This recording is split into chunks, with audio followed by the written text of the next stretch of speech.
Senator Josh Stein, you're not buying top 10 funding, but that's what they told us in testimony. Yes, Kelly, I was there. Pretty amusing if it weren't sad. They were saying that North Carolina's number 8 in state funding. Well, what North Carolina is number 46 because our education is funded through state and local money. And what you need to do is look at the total pot. And we are 46th in the amount of revenue, state and local, which is what we can control here in North Carolina. Can't control the federal government. We are number 46 in the nation in what we put into our schools. We are number 51. We're last of all states, including the District of Columbia, in what teachers have experienced in their pay over the last decade. They have lost in real dollars 16% of their income. What the legislature, what the governor have done to public education, the undervalue it, the lack of prioritization is a real problem. And the fact that they're trying to come up with this number 8 shiny ball to distract us is, I think, pretty disconcerting. 58% of the state budget goes to public education, and that's where that number 8 rating is. So you're saying by the time you count that local money, local funding's so low in the schools, no matter what the state does, teachers, classrooms are suffering from the Democratic perspective. Well, the way we've structured our revenue system, and it was developed since the Depression, really, and it's the exact same in transportation. North Carolina spends a much higher percentage of transportation dollars and education dollars from the state as opposed to locals than other states. And we did that because counties could not afford to pay for their teachers for their roads back in the Depression. And it actually is the right way to do it because you have much more equity. If you have Robeson County or Hoke County, and then you have Guilford County or Wake County, incredible disparities between those counties.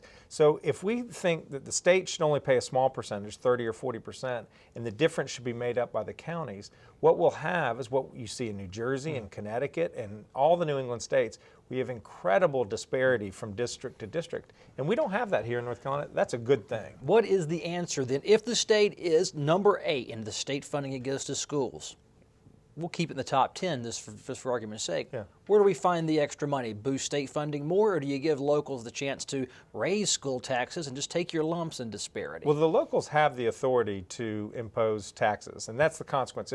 If they're trying to tell us that the counties need to do more, there are going to be tax increases to pay for that. What we need to do is make the choice that the Republicans didn't make last session. They gave $500 million in this budget alone to people who do not need the tax breaks. It was about 2/3 of it go to people who earn $1 million in a year. 90% go to people who earn top 5% earners, people who did well even during the recession.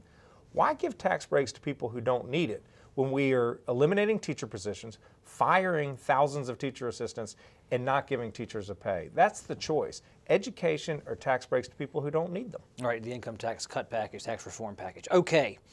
Going forward then, in a theoretical world, if you could drive the agenda, do you raise the percentage of the existing state budget from 58% state funding on up to 60, 70, 80%, or do you leave it at around 58% and bring in more revenue overall so that 58% means more money for schools? I think that what you do, the state continues to have at least the same share of state and local funding as what we've done before, but I think that the state needs to have a greater prioritization for public education. It is the single most important thing the state of North Carolina does. Educate our young people, give them the skills and knowledge they need to have a full life, but also so that our businesses have the workforce that can help them succeed. It is what will make our future, and right now they are undervaluing our future. Can you find extra money for schools without that, without raising taxes through economic growth or whatever? Well, you don't even actually have to increase taxes. All you have to do as a first step is to keep the tax cuts that are going to be coming in the future years in 2015 and 2016. Don't make those happen because those tax breaks are going right into the pockets of wealthy people who don't need the money. Let's just freeze the tax code to where it is, and then we will have more money for teachers. Josh Stein, Democrat, Wake County, Senate Minority Whip. A lot of titles there. Thank you, sir, for being on again. Kelly, thank you.